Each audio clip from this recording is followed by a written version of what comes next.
I welcome you here today to discuss housing. You say that you want to deliver more private homes across the country, and I agree with you. We need this. But there is another way. Like, I believe that you completely sacrificed renters in order to unlock this. But there is another way, Minister. For example, I know people of my own age that I play football with across Mayo that have planning permission, that have prices from their builders, but they're not building. And the reason they're not building is because the cost of building. And what have you done for those people? You've done nothing. You have done nothing since you came to office, and indeed your predecessor as well has done nothing for those people. And Minister, we need to address the cost of building, and we can do this by deleting VAT on construction. The north of Ireland does it, and I'm asking you to engage in this proposal. It would make a dramatic impact in terms of reducing the cost of building. Last year, the state took €3 billion a year, €3 billion in the cost in the middle of a housing crisis. That's what you've taken.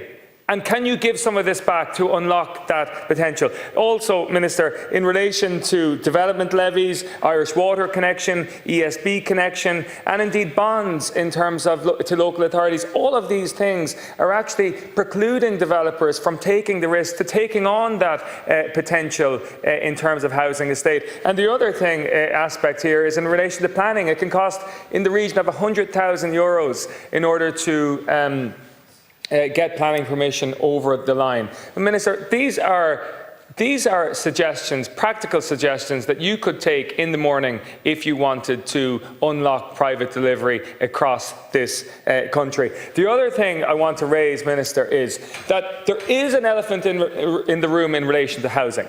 All of the opposition and the government is entirely focused on the supply side, or discussions in relation to the supply side of this equation, and you have failed in relation to that.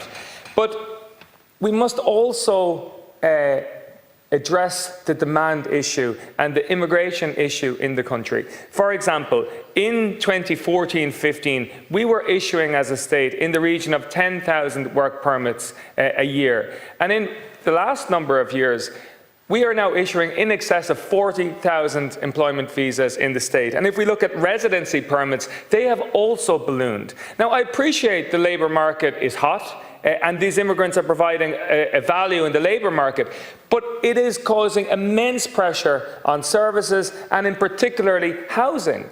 And that is not something I have heard you discuss yet. And yet, this is a way to address and alleviate the difficulties, a part of a solution at least. And certainly, in the absence of supply, and we are so far short of our targets, then surely this is something that we should consider. And Minister, I see no value in, for example, and I am aware of student visas, international students who have come to the country seeking an education, got a visa, and had to return home because there was no place to live. Surely, Minister, that it is about time now that you engaged with your colleagues in government to manage this process and ensure that we can provide the visas where there's a critical need, for example, in the construction industry, in healthcare and other aspects of the economy. But Minister, it is shocking that this is a part of the equation